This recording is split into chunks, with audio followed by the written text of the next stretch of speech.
All right, so good afternoon, everybody, and welcome. I'm Mike Conrad with CT Consultants.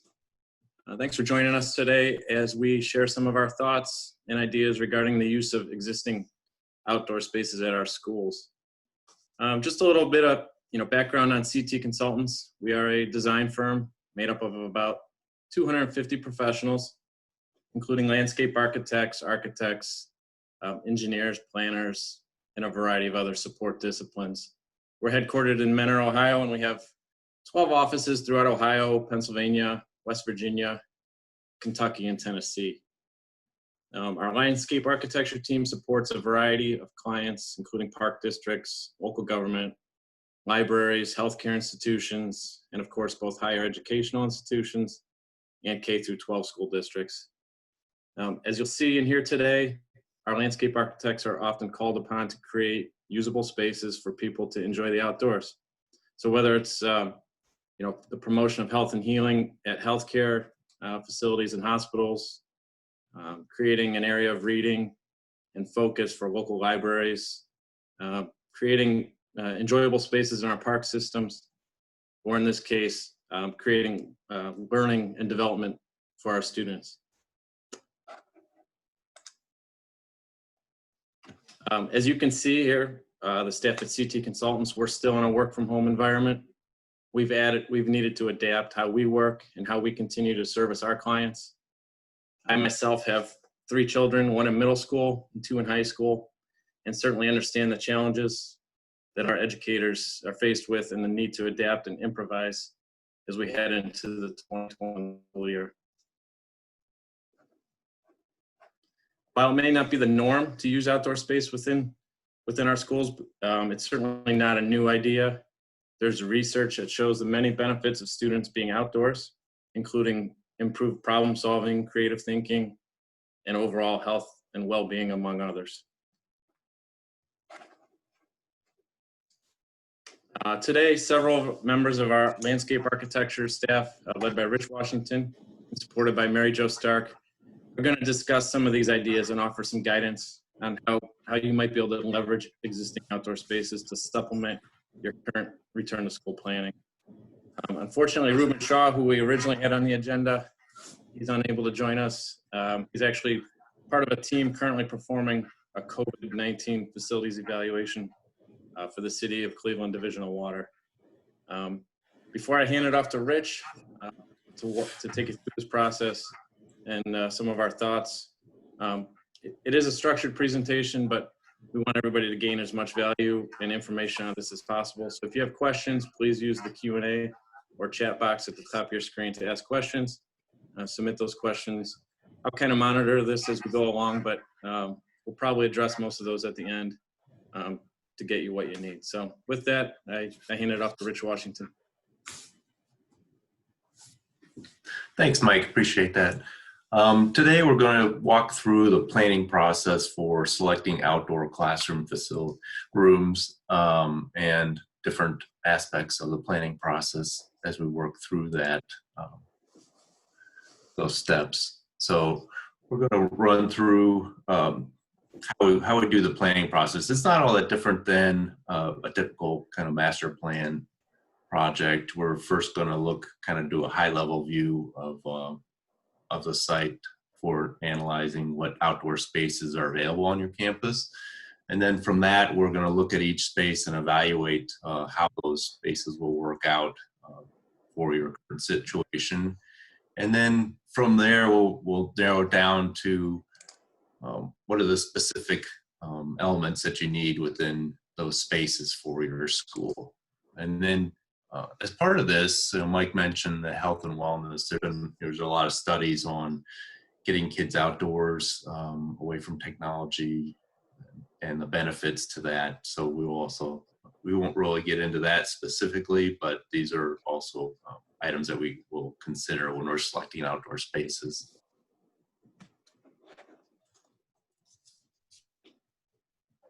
So this is our kind of three-step process we're going to go through today. We're going to first identify outdoor potential spaces that could be used for outdoor classrooms. And then from there, we'll evaluate each of those spaces and what are the evaluation items Mary will help with that.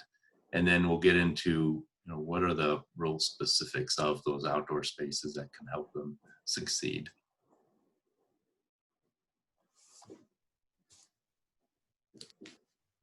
So the first step in the site evaluation analysis is really a big picture view. We're gonna take an aerial of several campuses and kind of do some bubble diagrams, site analysis, bubble diagrams of those campuses, and see how we can find spaces on campus and what spaces may work, and then we'll move on from there.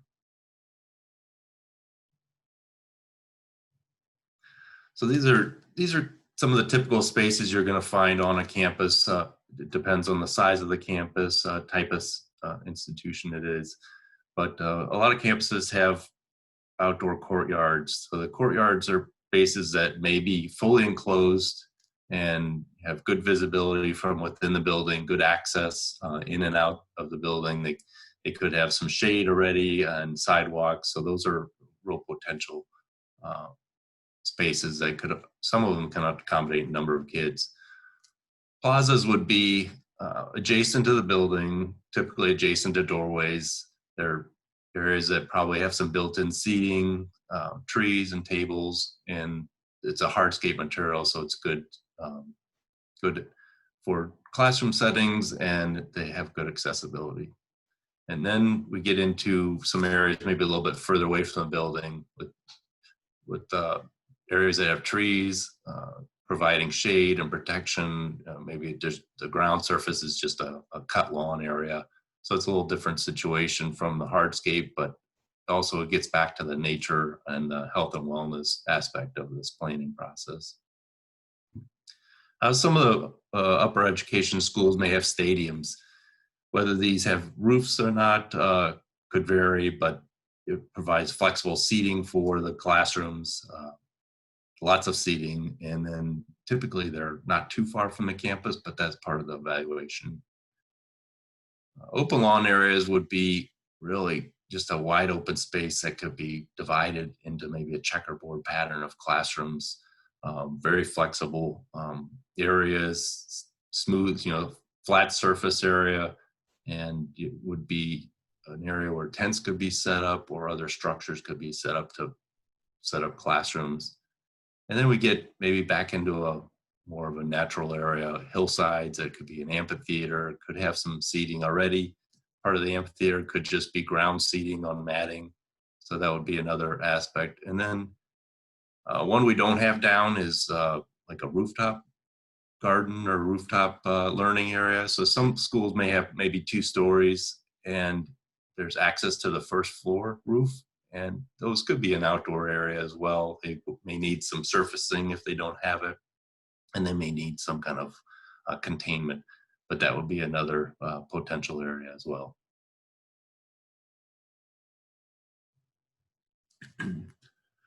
So we'll start with a kind of a medium-sized campus here. We just picked some campuses around that we felt picked up on different aspects, different elements, different types of spaces.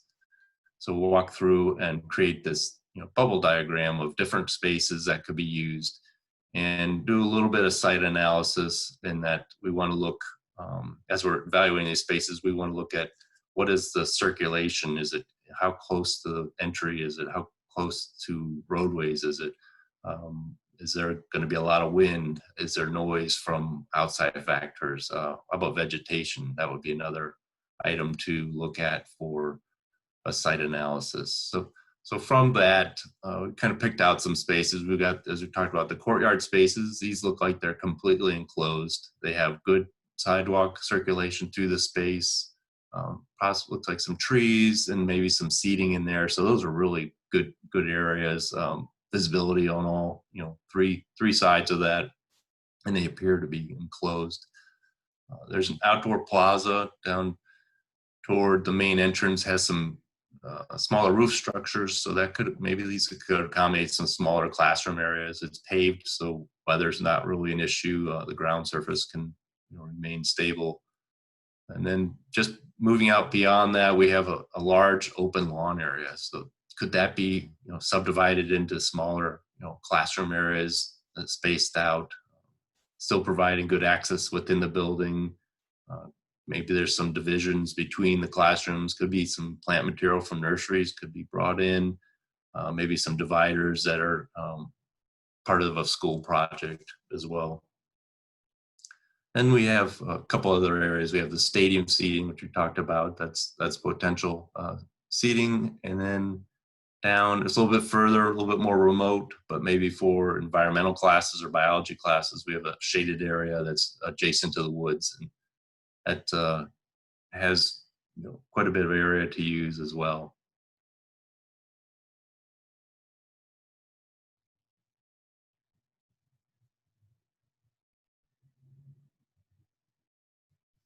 So this is a much larger campus. It looks like probably a high school campus. It has a couple of large courtyard spaces that have walkways and vegetation, and looks like some seating. So these are great. One is open at the end, so it's not quite as secure, but it really has good access within the building and good circulation. We have an outdoor plaza out along the front of the building. Looks like it has some trees and vegetation, probably some built-in seating, maybe some benches. That's a great space, a hardscape space. And then out toward the baseball field, there's a nice shaded space with a lot of big trees that could be used for environmental space, or just a nice more casual space that gives some shade and back to nature. This also has a stadium very close to the building, and then outdoor extension space of the building. It could be used with maybe a temporary roof, or a kind of a lean-to type roof that would give a little extension to the building. All right.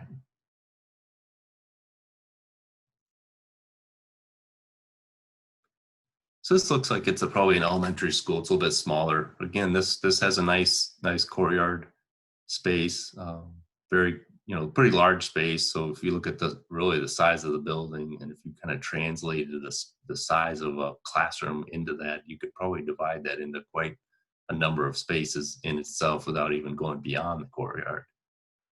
It also has a park right next door. So that's really a feature that a lot of schools don't have. And maybe there's an agreement between the park and the school for using the outdoor space, using the shelters during school hours.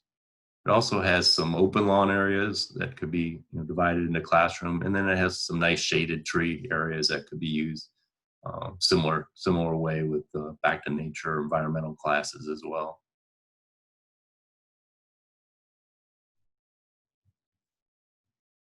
And the last space we're going to look at is a small college campus.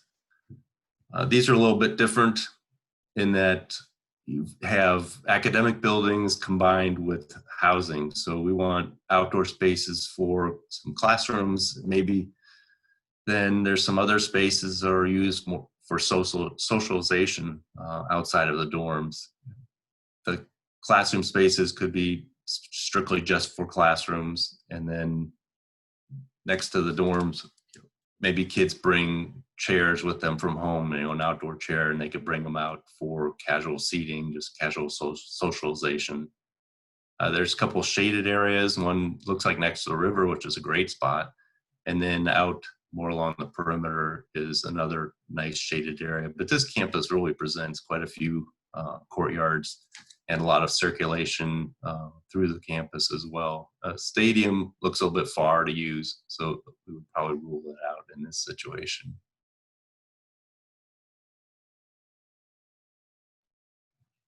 So we looked at the big picture, overall bubble diagram of what available spaces and areas there are on campus.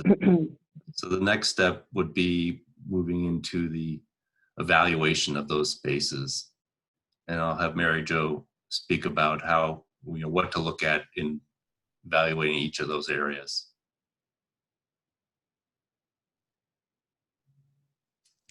Thank you, Rich. I'll be talking more about detailed space evaluation along with other things relating to individual spaces.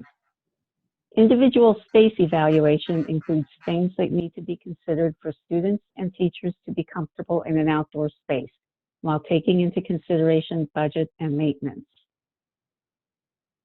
Types of factors that need to be considered include how close a shelter is to open space in case of a sudden storm, how close restrooms are, and where do loud or other disruptive noises come from.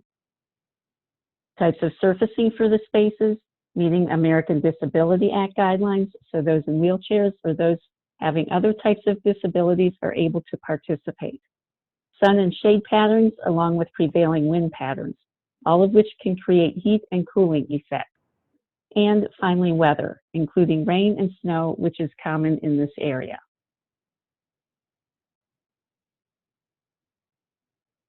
Minimize the need for long ramps and the use of steps. Use paved surfaces as much as possible and make areas for wheelchair seating in outdoor spaces. Make sure space is accessible for everyone. Not all spaces need to be 100% accessible, but some spaces need to be accessible.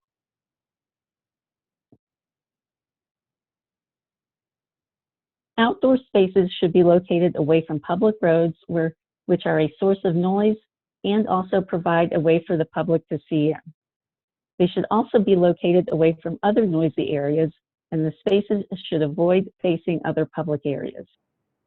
Outdoor spaces could be located in an area where there is visibility from the school interior, which could provide better security. Fencing could be added as well. Include resource officers and other law enforcement in outdoor space discussions of how to make the spaces safe for students.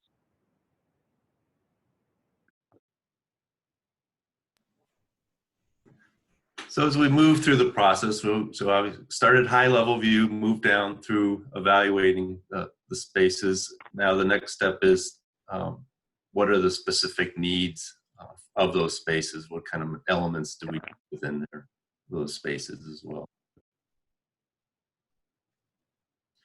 So what we're going to look at is, we're looking at many different types of schools. So each school, each type of classroom is going to need a different type of space. So that may influence which spaces are best for each type of class. We want to have flexibility within the spaces as well. There may be different size classes, different types of uses. So flexibility is going to be a good factor.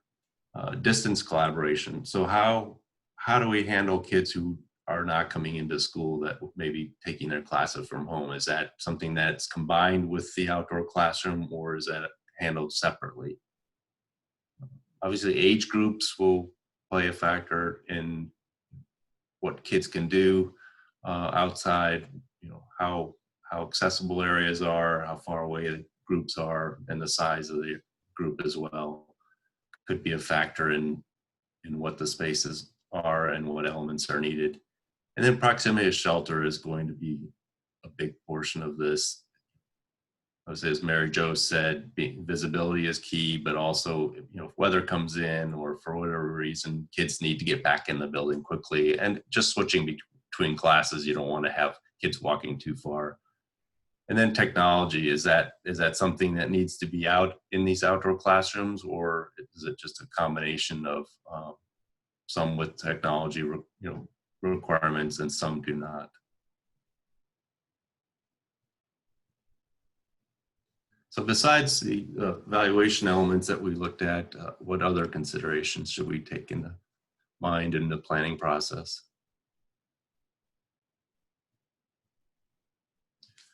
As part of the planning process, is this something that students could be involved, or do we get them engaged in the process so that they feel a sense of ownership? And could there be art projects involved with this, maybe for some of the dividers between classrooms that could reflect on current social events?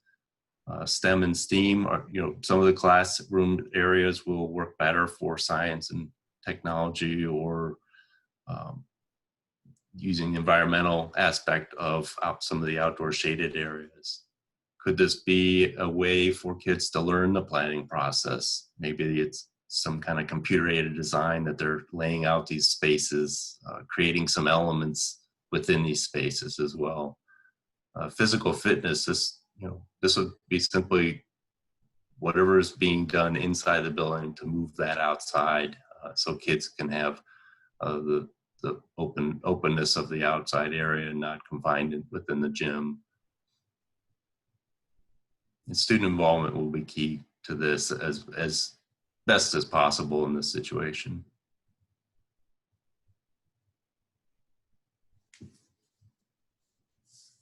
The choice of materials is critical.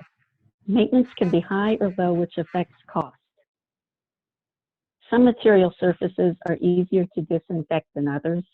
Metal is easier to clean off than untreated wood.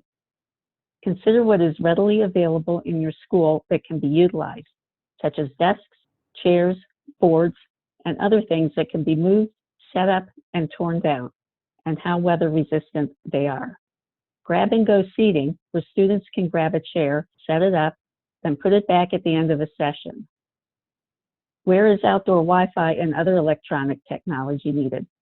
Perhaps closer to the school building where it won't be as expensive to install.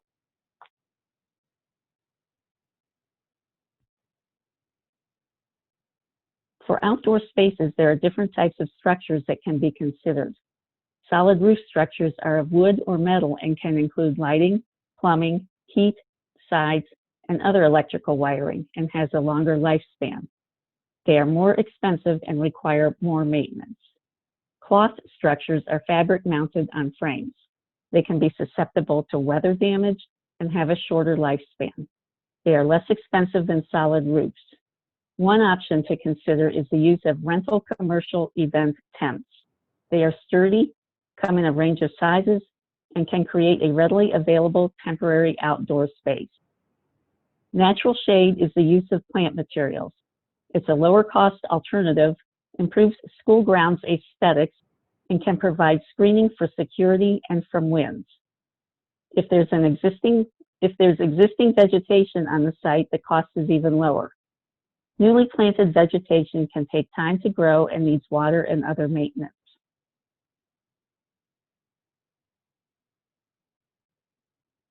Additional considerations include using nearby facilities such as a public park or museum that is currently closed.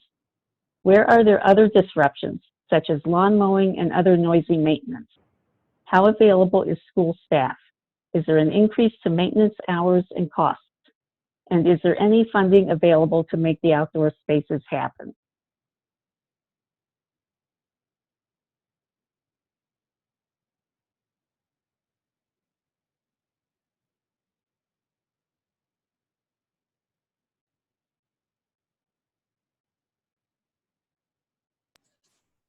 All right, sorry about that.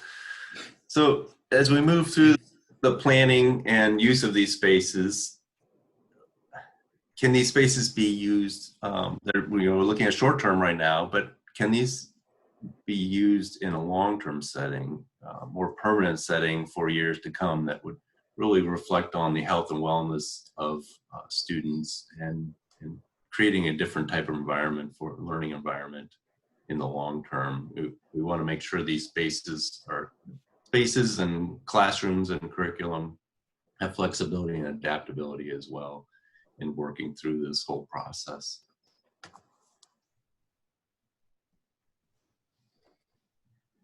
Thanks, Rich.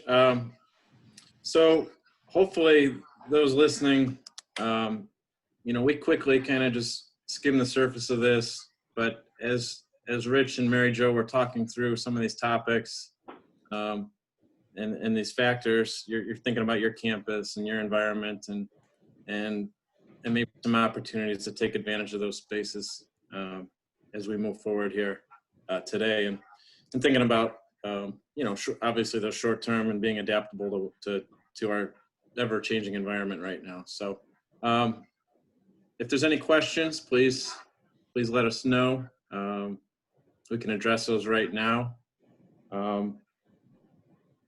Rich, maybe you can talk a little bit about, we kind of talked about this evaluation and kind of that process that we go through looking at each campus or looking at a particular building. But once you've done that, kind of your thoughts on what's next moving forward for some of these school districts. Sure. Yeah, so we're looking, we're doing this very high level just because every institution is different, has different needs. So we're trying to cover a broad range of facilities. So really the next step is getting, I believe, faculty involvement. Maybe there's some possible get student involvement, but really get down to what specific needs there are for each of those spaces, and what you may already have on a campus that's available, easy access items that are available for use. And obviously in the process, we want to make sure that maintenance staff is involved, so because they're, everybody's going to have their hands full. Everybody's going to be kind of pulled different ways, but the more people we can get together in this process, I think the better it is. Just really refining that into a detailed plan for each campus will be the next process.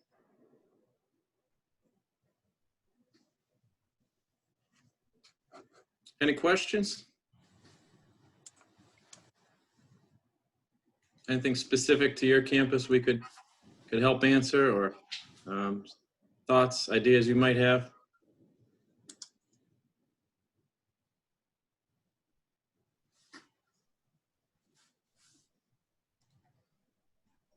Rich, I know, one of the things that, and Mary Jo, feel free to jump into, one of the things that we've, obviously in our environment, our climate here, Northeast Ohio, where we're located, and obviously all of Ohio, but weather can be a challenge, obviously, with outdoor spaces. Any, some thoughts on that? And yeah, that's a big, it's obviously a big factor here in Ohio. I mean, the winters now, they're really kind of all over the place. It's going to depend on the age group, depend on what the class curriculum is for that specific class. There may be some type of structures that were temporary and become, they really are successful and have positive outcomes. So they become more permanent with maybe heaters. If they're adjacent to the building, might be a way of having those spaces heated and semi-enclosed. And if they're outside, maybe it's not that long of class outside, but that would be probably a way to handle that. Sometimes there's area, get in the middle of winter and it's 70 degrees. So could you get kids outside that way for a little bit, just to get some fresh air and a little bit different learning style. we have a question here, Rich and Mary Jo. Do you have low-cost recommendations for shaded areas that tend to have dew in the mornings? Yeah, so if the space is covered, obviously during the night, it should help with the dew cover on the ground. So anything under it should be dry.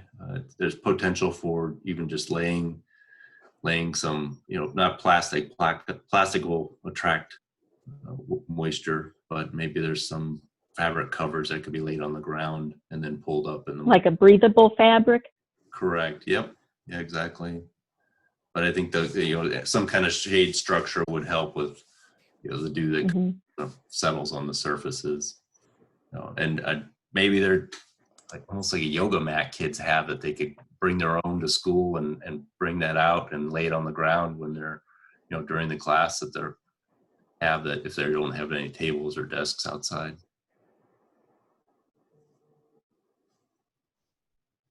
Hey, it looked like Darcy, you might have had a question. I did that by accident, but I actually do have a question. Do you have a good resource for like just folding tables that would be easy to move in and out of? We have a lot of outdoor spaces we're taking advantage of, but that would be something that would be useful. That would be good for smaller kids.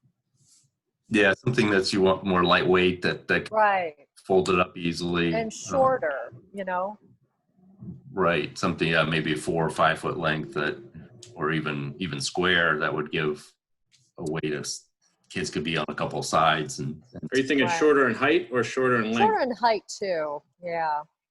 Gotcha. We can look into that. Yeah, a lot of the manufacturers that we deal with do, benches and tables, but we Yeah. can look into that and see if they carry any of that. Because you want something that's going to be available right away. You're not going to want to wait 4 to 6 Right. for. Yeah. Um, Exactly. There may be some suppliers. I would say in Cleveland there might be some restaurant suppliers that would have things like that. Suppliers, That's be a potential, or some office equipment. sure. Thanks. Yeah, Mhm. we'll think about that some more and get back to you, Darcy. And Okay. come up Yeah, I'm with thinking like buffet kind of restaurant, but if you want something a little bit shorter too, so a little more Right. personalized. Specialized. Yeah. tables and chairs, Darcy, or just table? You know, smaller folding chairs would be interesting. That's something I've never seen either. No, it'd be nice to have something that plastic that could be, easily cleaned and Right. stacked, or small enough that kids, that's why we had grab and go seating. You have them by the door and kids, they can grab one and bring it out with them. Yep. Not have to Exactly. deal with trying to unfold it. Exactly.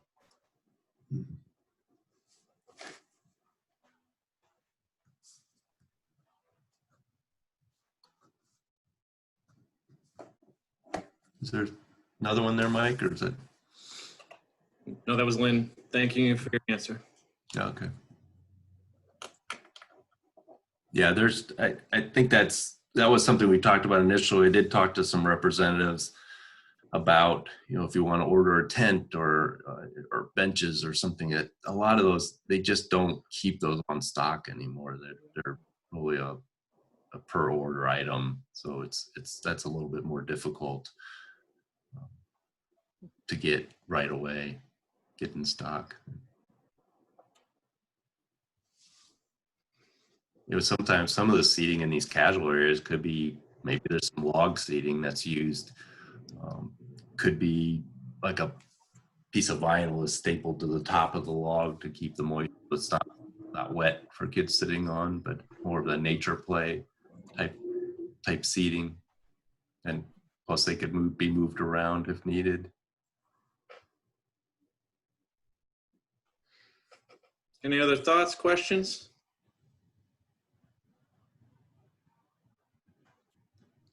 Again, we're looking to just start the conversation.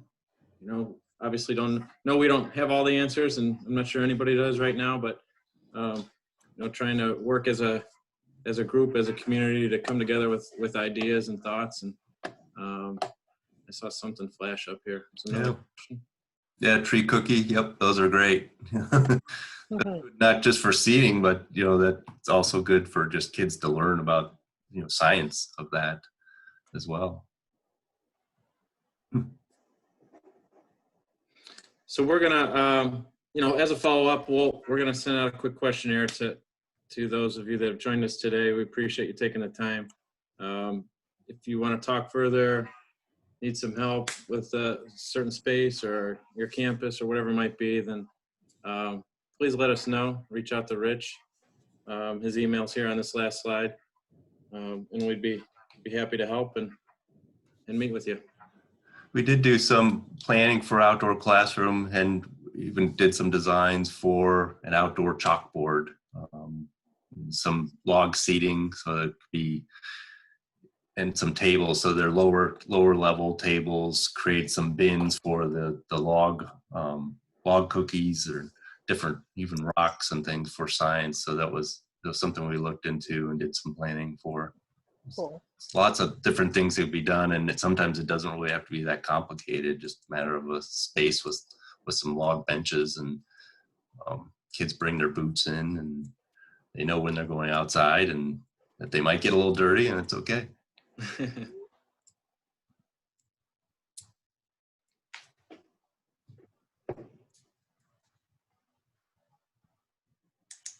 All right. Right. Again, thanks everybody. Thanks, Rich. Thanks, Mary Jo, for sharing your thoughts, ideas. And good luck with the school year. Absolutely. We can enjoy the rest of the summer. We'll all be flexible and adapt, right? Yes.